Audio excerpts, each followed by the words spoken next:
భారతీయుడు 2 trailer routine అనిపించిందా? Already చూసేసామనిపించిందా? అసలు దీంట్లో కొత్త ఏముంది అనిపించిందా? భారతీయుడు 1లో బర్మకళ అండ్ భారతీయుడు 2లో వర్మకళ.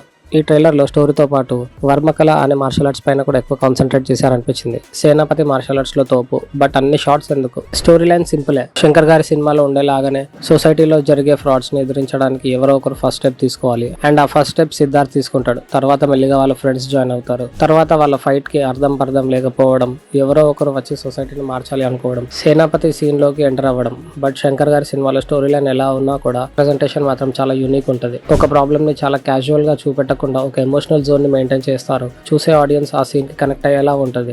మరి ఈసారి 1-2 సోషల్ ప్రాబ్లమ్స్ కాకుండా డిఫరెంట్ ఇష్యూస్ తో అండ్ సేనాపతిని కూడా ఒక్కో ఇష్యూస్ లో ఒక్కో గెటప్ లో చూపెట్టడం ట్రైలర్ లో కనిపిస్తుంది. ట్రైలర్ లో ఎన్నైతే గెటప్స్ ఉన్నాయో సినిమాలో కూడా అన్ని హై పాయింట్స్ ఉంటాయని అర్థమవుతుంది.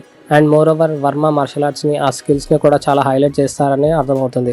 ఓవరాల్ గా చాలా మందికి రొటీన్ అనిపించిన ట్రైలర్ అండ్ కొంచెం తేడా కొడుతుంది అని అనుకున్నారు. బట్ స్క్రిప్ట్ లో చాలా వెయిట్ ఉంటదేమో అనిపిస్తుంది. భారతీయుడు అంటే మనకి ఇంకోటి గుర్తొచ్చేది ఏఆర్ రెహమాన్ గారి సాంగ్స్ అండ్ బీజిఎం. భారతీయుడు 2లో అనిరుద్ మ్యూజిక్ ఏమాత్రం తగ్గకుండా చాలా టాప్ లో ఇచ్చాడు. బీజిఎం కూడా సినిమాకి పెద్ద plus point. Stay tune for more filmy బాతాకని.